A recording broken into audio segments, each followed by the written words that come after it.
नमस्कार दोस्तों, आज मैं आपको नवे महीने में की जाने वाली 5 ऐसी गलतियों के बारे में बताऊंगी जिनसे आपको बचना चाहिए और साथ ही ये भी बताऊंगी कि असली लेबर पेन को कैसे पहचाने ताकि आप सही समय पर अस्पताल पहुंच सके।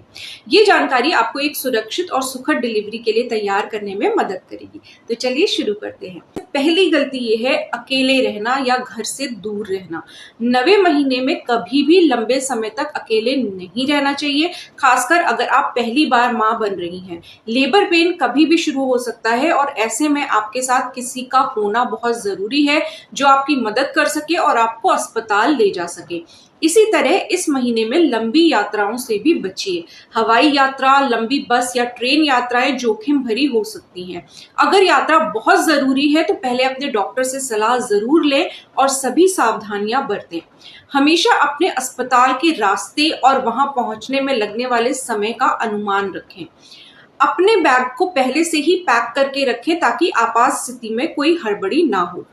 दूसरी गलती, डॉक्टर की सलाह के बिना दवाएं लेना या घरेलू नुस्खे आजमाना। इस महीने में शरीर में कई तरह के दर्द और असहजता महसूस हो सकती है, लेकिन किसी भी दर्द निवारक या अन्य दवा का सेवन अपने डॉक्टर की सलाह के बिना बिल्कुल ना करें। कई दवाएं बच्चे के लिए हानिकारक हो सकती हैं। इसी तरह डिलीवरी को जल्दी लाने या आसान बनाने के कुछ घरेलू नुस्खे या जड़ी बूटियां आजमाने की सलाह दी जाती है। इन पर आंख मूंद कर विश्वास ना करें। कुछ नुस्खे हानिकारक हो सकते हैं या आपकी प्रेगनेंसी को जटिल बना सकते हैं। हमेशा अपने डॉक्टर से बात करें और उनकी सलाह का पालन करें। अब हम तीसरी गलती की बात करेंगे, पर्याप्त आराम ना करना और खुद पर ज्यादा दबाव डालना। नवे महीने में थकान और नींद की कमी सामान्य है, लेकिन इसका मतलब ये नहीं है कि आप आराम ना करें। इस समय आपके शरीर को सबसे ज्यादा आराम की जरूरत होती है।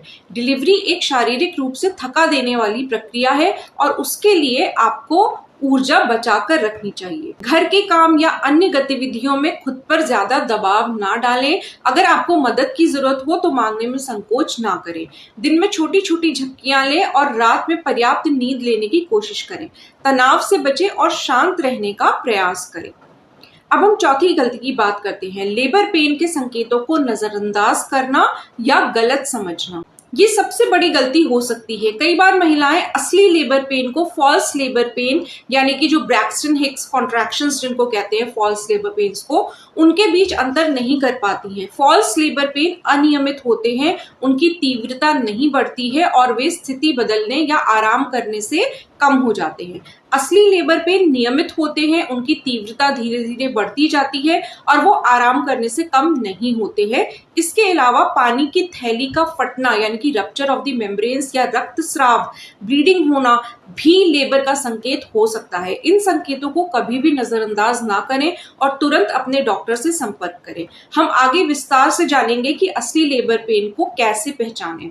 अभी हम पांचवी गलती की बात करते हैं, डिलीवरी प्लान पर डॉक्टर से चर्चा ना करना। भले ही आप कितनी भी तैयारी कर लें, डिलीवरी हमेशा अप्रत्याशित हो सकती है, लेकिन अपने डॉक्टर के साथ अपनी डिलीवरी प्लान पर चर्चा करना बहुत जरूरी है। इसमें आपकी प्राथमिकताएं, दर्द प्रबंधन के विकल्प और आपातकालीन योजनाएं शामिल होनी चाहिए। अपने डॉक्टर से पूछें कि वे किस तरह की डिलीवरी की उम्मीद कर रहे हैं, सिजेरियन की संभावना कितनी है और अस्पताल में क्या सुविधाएं उपलब्ध हैं। ये चर्चा आपको मानसिक रूप से तैयार करेगी और आपको डिलीवरी के दौरान अधिक आत्मविश्वास महसूस कराएगी। असली लेबर पेन को कैसे पहचानें, अब हम इस बारे में बात कर लेते हैं। असली लेबर पेन को पहचानना खासकर पहली बार मां बनने वाली महिलाओं के लिए थोड़ा मुश्किल हो सकता है। यहाँ कुछ मुख्य संकेत दिए गए हैं जिन पर आपको ध्यान देना चाहिए। पहला है नियमित संकुचन यानी कि रेगुलर कॉन्ट्रैक्शंस। असली लेबर पेन में संकुचन नियमित अंतराल पर आते हैं। शुरुआत में वे हर 10-15 मिनट में आ सकते हैं, लेकिन धीरे धीरे उनका अंतराल कम होता जाता है, जैसे कि हर 5 मिनट में।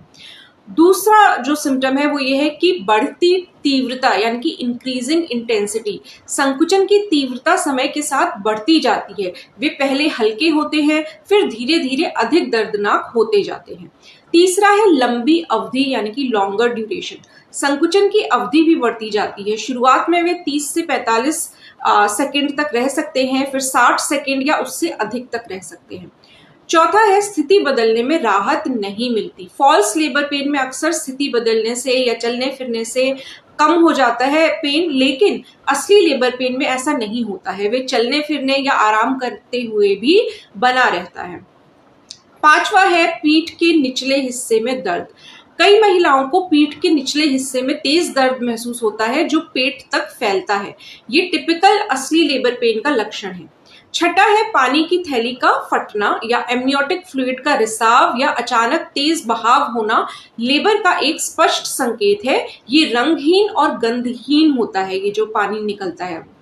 सातवां लक्षण है खूनी डिस्चार्ज यानी कि ब्लडी शो जिसको कहा जाता है। योनि से गुलाबी या भूरे रंग का म्यूकस डिस्चार्ज होना जिसमें थोड़ी मात्रा में रक्त मिला हो, यह भी लेबर पेन का संकेत हो सकता है। यदि आपको इनमें से कोई भी संकेत महसूस होता है, खासकर यदि संकुचन नियमित और तीव्र हो रहे हैं, तो अपने डॉक्टर से तुरंत संपर्क कीजिए या अस्पताल जाइए। दोस्तों, प्रेगनेंसी का 9वां महीना एक रोमांचक और थोड़ा चुनौतीपूर्ण समय होता है। सही जानकारी और तैयारी के साथ आप इस चरण को आत्मविश्वास और शांति के साथ पार कर सकती हैं।